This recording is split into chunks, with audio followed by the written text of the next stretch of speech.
vantage point, several unnamed captains observe the impact from afar. The artifact's descent attracts the city's darker elements. In the shadows, sinister figures with glowing red eyes grin, anticipating the violent struggle for power over the new throne.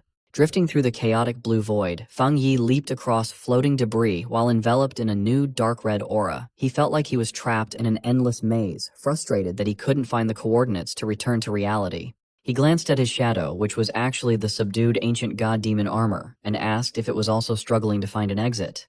The system remained completely unresponsive, showing no signal just like before. Fang Yi wondered if trying to bring the ancient armor out of this mysterious domain had triggered some kind of butterfly effect, or if an unseen force was actively trapping them here. Suddenly, his dark aura reacted. When Fang Yi questioned it, the shadowy figure shook its head to show it wasn't to blame. He then asked why the entity could no longer speak, especially since it had used a human voice to lure him into the dark tide earlier. The shadow just trembled nervously, seemingly unable to give him an answer. With a sigh, Fang Yi dropped the subject, deciding their main priority had to be finding a way out. Just then, his glowing red eye narrowed as he finally sensed a faint connection to the outside. Back in the real world, a massive beam of blue energy tore through the stormy sky and struck Taishi City as a mysterious new throne descended. As pedestrians fled through the heavy rain, Lin Yi sprinted toward the impact zone. She knew that a throne appearing while her cousin was missing would plunge the city into chaos, so she bravely decided to investigate the situation herself. Running through the wet streets, her sharp instincts warned her of an ambush. A sinister man with a knife stepped into her path and grinned, confidently calling her Miss Lin. Startled, she took a defensive stance and demanded to know who he was. More armed thugs stepped out of the downpour, quickly blocking her escape. Lin Yi mocked them, calling them foolish for recklessly wandering into Taishi City during such a chaotic event. She demanded to know what they wanted. Without waiting for an answer, she unleashed a powerful shockwave of green spiritual energy, violently pushing back the attackers who were trying to close in. Moving smoothly, she turned her energy into thick vines that tightly wrapped around one of the older thugs. She followed up with a fierce kick to his chest, demanding answers from the stunned man. The man crashed hard onto the wet pavement. Seeing their first attack fail, another thug blew a sharp whistle to call for immediate backup. In an instant, the area swarmed with even more enemies. Thugs with various weapons appeared from the shadows, side streets, and rooftops, completely surrounding her. The leader of the ambush, a man wearing a red bandana, arrogantly pointed his massive sword at her. He scoffed, claiming she was just a little girl riding on the fame of the sealer, and ordered his men to attack her all at once. With green energy glowing in her eyes, Lin Yi glared back and asked if they were underestimating her. She declared this was the perfect chance to test her recent multi-target combat training.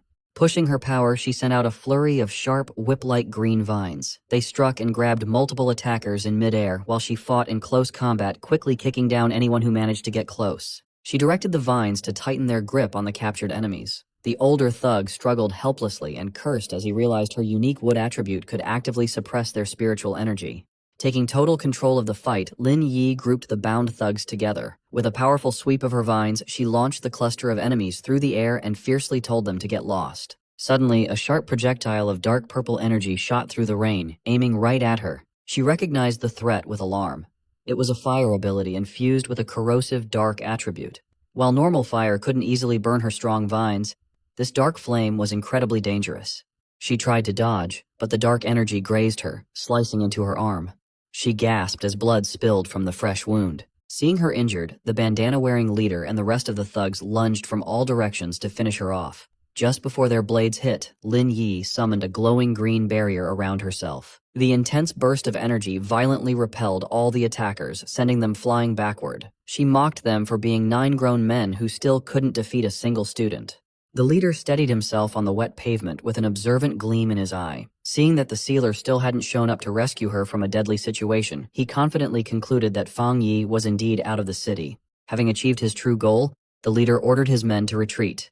The thugs leaped away into the storm, vanishing quickly.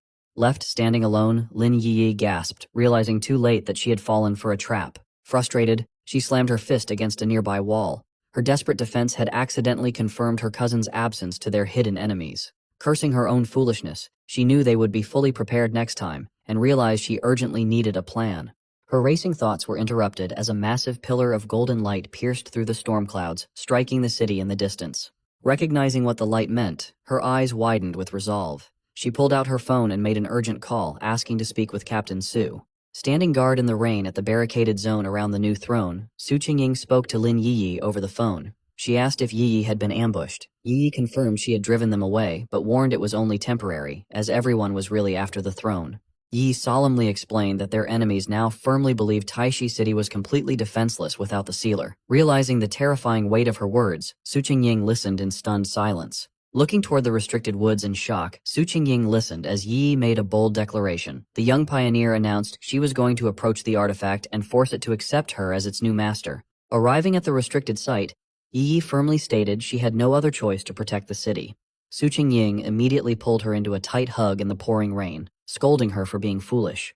She warned that this new artifact had a metal attribute, meaning its energy was 100 times sharper and deadlier than any anomaly they had faced before. She reminded Yi that her wood attribute offered no defense against metal, making this practically a death sentence. Fearing for her friend's life, she tearfully begged Yi not to throw her life away on a suicide mission. Their emotional moment was cut short when a panicked guard rushed up with dire news. He reported that numerous underground groups and neutral factions were rapidly approaching the area, and to make matters worse, even registered pioneers were flooding into Taishi City. In the shadows of the city, a massive horde of rogue pioneers and mutants gathered.